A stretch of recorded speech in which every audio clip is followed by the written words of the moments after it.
이게 우리 교육과정이죠. 네. 이게 교육과정이고 공통국어, 공통국어, 공통수학, 공통수학 1, 2로 나뉘었습니다. 현재 우리 고1 같은 경우에는요. 국어라는 과목을 고1 1년 동안 배웁니다. 1년간 배워요. 그다음에 수학 같은 경우에는 우리가 편의상 수학하라고 나눠서 얘기하지만 실제로 아이들이 받는 교과서는요. 수학 한 권입니다. 그래서 1년 동안 배웁니다. 그걸 학년 이수제라고 하는데 이제 우리 중3부터는요. 학년 이수제가 없고 다 학기 이수입니다. 한 학기에 책 한 권이 끝나야 되는 거예요. 어떤 학교 같으면은 요 동네 학교 중에 이제 미적분 같은 과목을 3단위라고 해가지고 일주일에 3번씩 2학기 동안 길게 듣는 경우도 있었습니다. 한국사 같은 경우를요. 한국사를 1학년, 2학년, 2년 동안 나눠 듣는 학교도 있었어요. 1단위씩 해서 만들었던가?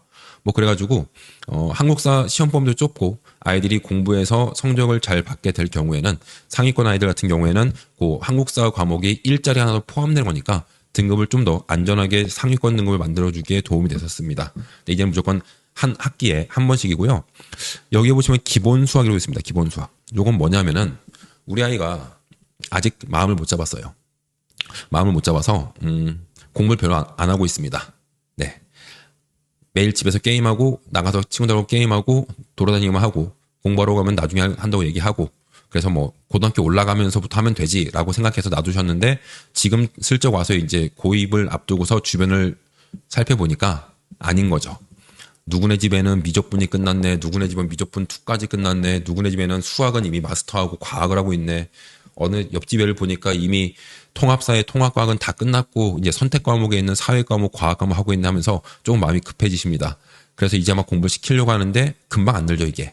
그래서 만약에 그런 상태인데 우리 애가 고등학교 가서는 정말 열심히 하겠다라고 얘기를 해요. 각오를 다지고 이제 겨울방학 때부터 막 열심히 공부를 시작합니다. 그러면은 학교마다 다르겠지만 요 기본 수학은요 공통 수학과 똑같은 내용인데 다만 난이도가 좀 낮습니다. 쉽게 말해서 이거 뭐 아래 거는 뭐 베이직 쌤이면은 위에 거는 이제 뭐 그냥 일반 쌤 같은 느낌의 그런 느낌을 보시면 될 것 같아요. 그래서 기본 수학을 배우나 공통 수학을 배우나 똑같은 내용을 배우는데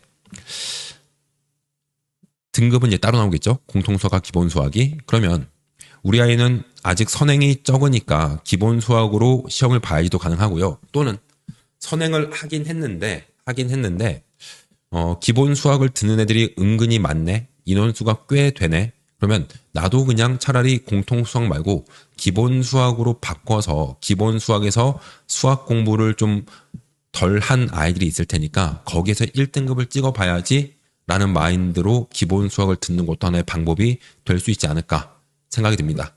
이 두 가지를 모두 다 같이 듣는 건 아니고요. 기본 수학 들으면서 아무래도 이제 시험지를 같이 보면은 이게 난감해지는데 시험지가 다르게 나온다라면은 기본 수학 따로 시험 보고 공통 수학 따로 시험 보면은 근데 그러기 힘들 것 같아요. 왜냐면은 그 인원수가 많아야 등급컷이 좀 여유가 생기니까 그래서 아마 학교에서는 따로 보지 않을 것 같은데 만약이라도 따로 본다고 하면은 그러면 네 기본 수학을 선택해서 조금 수학을 쉽게 배우면서 남은 시간 동안을 뒤에 있는 거 선행을 한다든지 아니면 다른 과목에 시간 투자한다든지 뭐 그런 식으로 사용할 수 있을 것 같기도 합니다.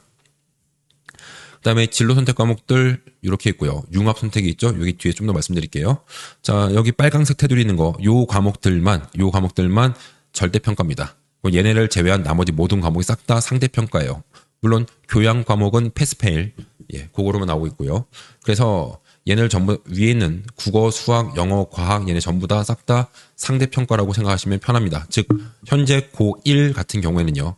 고3 올라가게 될 경우에 절대 평가 과목이 좀 많아지죠. 이과생 같으면은 과학 투 과목들, 물투, 화투, 생투, 지투 전부 다 절대평가인데 우리 고 중3 같은 경우에는 전부 다 상대평가입니다. 공부할 게 되게 많아지는 거죠. 되게 힘들 거예요. 끝까지 공부해야 돼요. 그래서 주변에서 지금보다 너무 힘들어지는데 어떡하냐 걱정된다 하시는데 괜찮습니다. 우리 아이들은 지금 공부를 해본 적이 없기 때문에 자기네가 처음 겪는 거고요. 그럼 적응할 겁니다. 너무 걱정 안 하셔도 괜찮아요. 괜히 야 힘들다라고 미리미리 겁주지 마시고 열심히 끝까지 하면 된다는 거. 원래 공부는 대학 가기 전까지 계속 하는 거니까 너무 걱정하지 마시고요.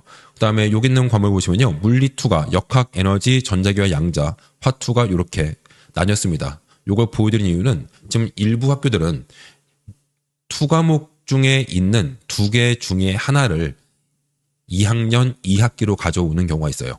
또는 2학년 1학기로 가져오든지, 즉 앞에서 이미 하나 끝내고 뒤에서 끝내는 걸로. 왜냐면은 만약에 우리 아이가 공대 쪽을 쓰고 싶어요. 그럼 역학과 에너지를 들어야 되겠죠. 근데 전자공학을 쓰고 싶어요. 그럼 전자기와 양자도 들어야 돼요. 이거를 지금과 똑같이 한 학기에 한 권이니까 3학년 1학기에 역학과 에너지를 듣고 3학년 2학기에 전자기와 양자를 들으면은 수시를 썼을 때 대학교에는 여기까지밖에 공개가 안 됩니다. 그럼 이 학생은 아직 전자기와 양자를 듣지 않은 학생이야. 그러니까 대학교 측에서 어떠한 과목들을 네가 들었니에 대한 평가를 할 때 들은 학생들에 더 분리할 수밖에 없겠죠. 그래서 현재 보면은 일부 학교들은 고등학교 2학년 2학기에 뭐 역학과 에너지, 세포와 물질 대사가 있고요. 그다음에 3학년 1학기에 전자기와 양자, 생물의 유전, 물질과 에너지, 화학 반응의 세 개 같이 있는 경우도 있습니다.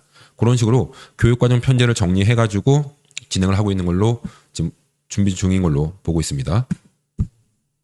네, 요건 수능이고요. 크게 바뀌는 게 없습니다. 공통 과목으로 사회와 과학을 같이 본다는 거 기억하시면 되고요.